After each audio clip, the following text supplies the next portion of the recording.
The girl in front of me is not only slim and beautiful, but also a good teacher. Because of her sweet appearance and gentle tone, the whole school was very afraid of her. So she became the target of the whole class. She was full of bad pictures on the wall. She tore off the portrait in an unparalleled atmosphere. The next second, and the hidden away and Zcon were quickly found by the director. They were taught a lesson with a sharp edge. After that, they decided to take revenge and upgrade the whole thing. That night, they pretended to be evil ghosts and sneaked into the director's dormitory. They were thinking about not to scare you. Suddenly, the door opened. The director walked in with a clear pace.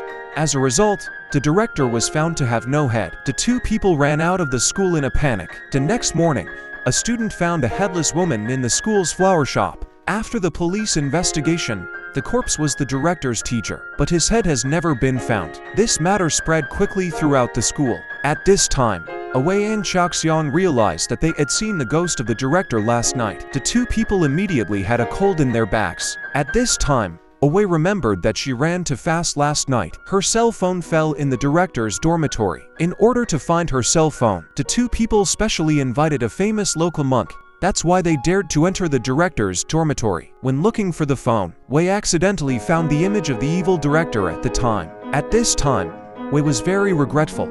Although he always made trouble for the teacher did not really punish himself. He also collected these words. The three of them have been looking for the phone for a long time in the dormitory.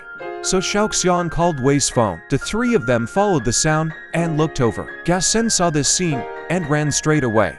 He also locked the door. Just when the two were confused, the director sent Wei's phone over. Then the director not only didn't hurt them, but also did a series of strange actions. It seems that there is something to ask their help. After a guess, the two finally understood the director's meaning. But after going back, the two people regretted it. Where is the heart going to find the head? In case the murderer knows, even a small life is not enough. So the two decided to give up this task. But that night, Wei was sleeping. Suddenly, there was a cry under the bed. She was afraid to look down the bed. I promised you that I wouldn't make you cry. Fortunately, it was just a nightmare. But this also made Wei completely awake. He decided to help the director find his head back. Let him retire in peace. The next morning, Wei took Xiaoxiang to the flower shop to find clues. At this time, the ghost of the director also appeared. I only saw him shaking. Wei immediately thought that his head might have been hidden in the refrigerator. The first, if you saw her at night. Would you run or help? Would you return the head or save yourself? Comment your opinion.